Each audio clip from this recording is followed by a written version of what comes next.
Serious, what's the creepiest most interesting solved mystery? Posted this elsewhere. But the weepy voiced Kriller was a serial killer who would murder women and then call the police weeping, stating his regret and saying he needed to be caught and couldn't help himself. Some of his calls are readily available on the internet and are pretty chilling.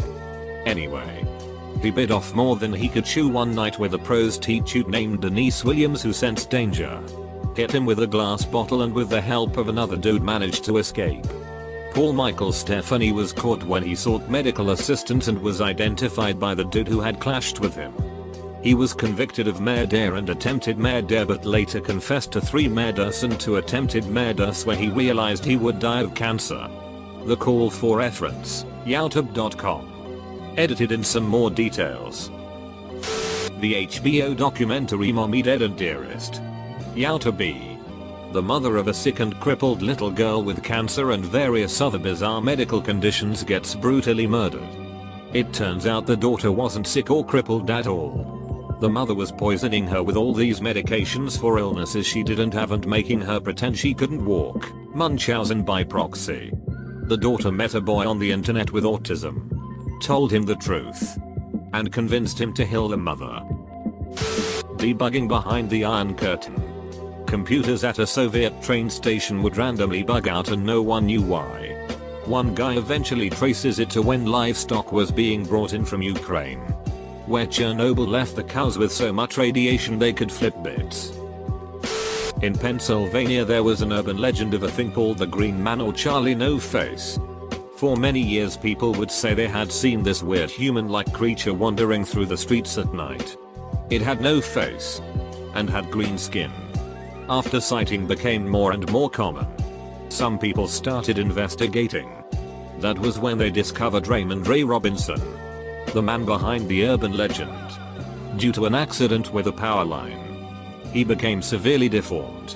Because the way he looked people would cause panic whatever place he'd go. His only choice was to walk at night. He was so scary that, more than one time, people tried to hit him with their cars, thinking they had found the famous monster Green Man. Search his name and you will understand why people were scared of him. 2 girls were on their way to a college party in 1971 in South Dakota and all of a sudden went missing. Virtually vanished with no leads. They tore up the property of a classmate who was in prison on great charges but found no evidence of the girls. 42 years later, in 2013, a nearby creek dried up and revealed a car with the 2 girls' bodies inside. Go.com. Similar to JC Duggett is the Sean Hornbeck story. I remember reading details when he was found that while he was missing, Sean posted a message to his family through the internet asking how long they planned to look for their son. I think it was his dad that answered back, thinking it was just a cruel comment. We will never stop looking. The Benjamin Kyle mystery. Benjamin Kyle was the alias chosen by an American man who has severe dissociative amnesia after he was found without clothing or identification and with injuries next to a dumpster behind a fast food restaurant in Georgia in 2004. As a result of his lack of personal memories, between 2004 and 2015, neither he nor the authorities were sure of his real identity or background. Despite searches that used widespread television show-based publicity and various other methods, it was recently solved in 2015. It took 11 years but they found out his true identity. I've recently spent hours reading a list of people who disappeared mysteriously on Wikipedia. And on the bottom there are a list of solved cases. It's really interesting if you go into each link and read the backstory, but it took me a couple of days to finish them. Just for fun. A school bus driver kidnaps 3 girls on August 23, 2002. April 21, 2003. April 2, 2004. He holds them captive in his house in a Cleveland City neighborhood for rape and torture. One of the girls gives birth to a daughter on Dec 25, 2006. They escape May 6, 2013. Almost 11 years after the first. Ariel Castro, kidnapper of Michelle Knight, Amanda Berry, and Georgina D. Jesus. Rescued by Charles Ramsey. He has a song about his initial interview. Dead giveaway. Youtube.com. Yu Yong-chul. Korean serial killer home invader who was released from police custody twice. Once by walking out, and made into the 2008 film Chaser. Was eventually hunted down and captured by vigilante pimps of the girls he murdered. Wikipedia.org. This one still blows my mind. I remember when the FBI posted pictures of this gong asking for leads, and I realized they must have had to take off the head off the body to get the device free. Wired.com. Toy Box Krella. I've never been the same since I read about this monster. Played a tape recording of the sadistic stuff that was going to go down for his victims. The transcript is below. And it's the thing of nightmares. Rebelcircus.com. Walking Rocks of Death Valley. Intriguing. With a great explanation and no ETs involved. I remember being pretty terrified after I read a bunch of stuff about Albert Fish. Aka the Grey Man. He killed, tortured and ate a bunch of people in the early 20th century. He would send obscene letters to the police, the victims' families and random women. Baffling police for years. Edit, grammatical typo. I remember watching this on TV. And had to look it up to post. A young boy is at a shooting range with his dad to watch some competitions. And while sitting inside a building in the safe section, is somehow shot in the head. The magic bullet. Detectives and forensics investigators eventually piece together what happened. And it's kind of a Swiss cheese effect, a competitive shooter with a modified gun. A gun range with really shitty safeties in place. And some weird bullet physics. Really interesting and very sad to watch. I saw this story on TV. Probably on Forensic Files. It was a case of double murder, I believe. With the wife dead and the husband severely beaten.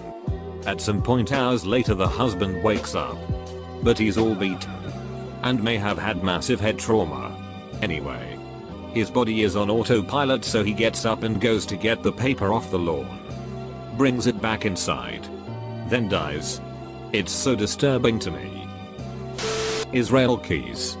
Just so different than any other serial killer that we know of.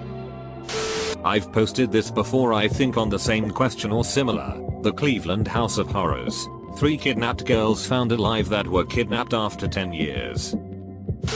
Ted Ducking Bundy. Go watch the Ted Bundy movie. Holy shit. This guy was something else. And women loved him. This one you just have to read. It's unreal. Wikipedia.org. Robert Hansen would hunt women in the Alaskan wilderness after kidnapping them. Wikipedia.org. Charlie Brandt. He and his wife stayed at her niece's house in Orlando, Florida, because of Hurricane Ivan. 3 days later, Charlie is found hanging in the garage. His wife stabbed to death and the niece had been decapitated and her heart removed. Very freaky story. With lots of twists. Turns out Charlie had murdered his 8-month pregnant mom and attempted to kill his dad and sister as a child. Diaz could not figure WTF was wrong with him. Or how to even label it. I believed he was 12 at the time. He served no jail time and his records were sealed. Another twist.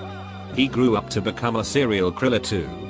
Married and lived a semi-normal life with his wife, or so everyone thought. While apparently obsessing over his wife's niece. Think 48 Hours did an episode and it can be found on YouTube. Here's an article. bsnews.com. The McStay family disappearance and murder. I'm going to duck it up if I fully explain, but the short version is a family of 4 is found missing. Nothing disturbed in their home. It looked like they just up and left. A search is performed and their car is found near the Mexico border. Border surveillance is checked and a family of 4 who resembles them, on grainy video, is found so everyone thinks they were running away from something. A few years later, someone off-roading in the California desert stumbles upon their remains. After digging deeper into the family's relationships, they arrest the business partner of the slain father of the family. And if I'm not mistaken, The trial is just starting or has been postponed to start very soon. Wikipedia.org. JC Duggett. Everyone expected that she had been taken and was long dead. The real story is honestly far worse than that. She's such an incredible person. I was the same age as she was when she was abducted. And she was abducted from South Lake Tahoe. I lived fairly close to that area as a child. I wasn't allowed to do anything without a parent present for nearly a year. When I heard that she'd been found alive, I was in shock. The Dr. Bogle and MRS. Chandler mystery. Their bodies were found on New Year's Day, 1963 by an empty riverbank in Sydney. I don't think they could find the cause of death at the time, and it was very suspicious with their half-naked bodies covered with cardboard. Plus both were married but not to each other and had left an party together earlier that night. So jealous revenge theories abounded. Turns out it was carbon monoxide poisoning escaping from the dry riverbed, which had dissipated by the time police arrived the next day. Claremont killings. 3 women in the late 90s all disappeared from the same suburb in Perth. It was well known and a lot of people stopped going out. Then he just stopped. Well, a few years back they actually caught him. And he's the most unassuming person you'll ever see. Ran his little athletics club. Was quite popular. I know people who know him through sport, and to say they were stunned was an understatement. They finally charged him with the third murder not long ago.